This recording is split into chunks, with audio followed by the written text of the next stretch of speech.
Hope lives, always, in unexpected places and in seemingly impossible circumstances.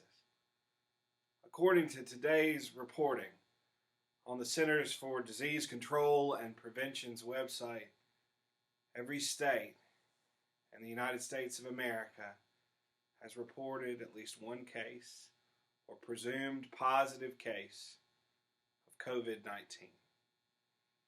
This is a shock to many.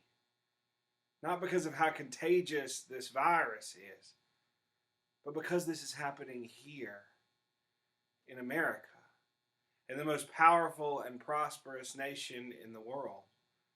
And maybe it's because of this power, because of this prosperity, that many of us have spent much of our lives with a sense that these kind of things can't happen here, that we are somehow immune to the dangers and concerns that the rest of the world faces.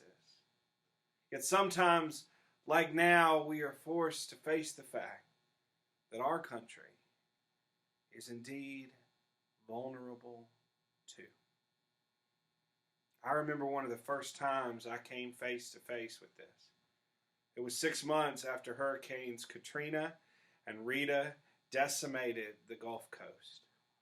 Like many others, I traveled with a small group of students to that area to help in any way that I could, mucking out homes, removing debris, tearing out moldy drywall, whatever I could do.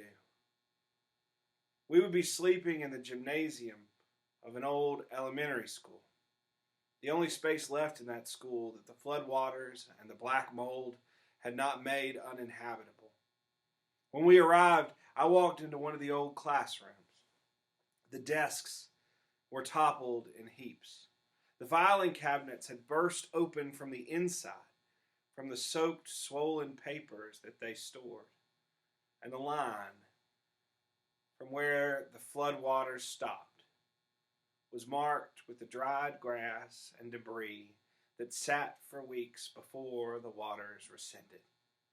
And there, hanging on the wall 8 feet from the floor, was this American flag. A symbol to me that all of our national power and prosperity could not keep out the storm. I realized that we too were vulnerable. That our creeds and borders, flags and anthems do not change the fact that when it comes to things like storms and disease, we must face them the same way as every other person. Our own vulnerability does not make us weak. It makes us human, highlighting for me that each one of us is no more or less a child of God than another. Regardless of differences in our languages or ideologies, our vulnerability as human beings connects all of us, all people. And so does our capacity for hope. As people, we've got two choices when we realize that we are vulnerable. We can choose to ignore it and pretend like it doesn't exist. But I believe that when we do this, we're in danger of expending tremendous effort, walling off our connection to other people, and walling out hope as well. The better option, even if it's difficult, is to face our own vulnerability and to do so united with other equally vulnerable, equally fallible human beings. If this disease has shown me anything, it's that we're all in this together as a single human family, all clinging to the same hope for a swift end to all we're currently forced to endure.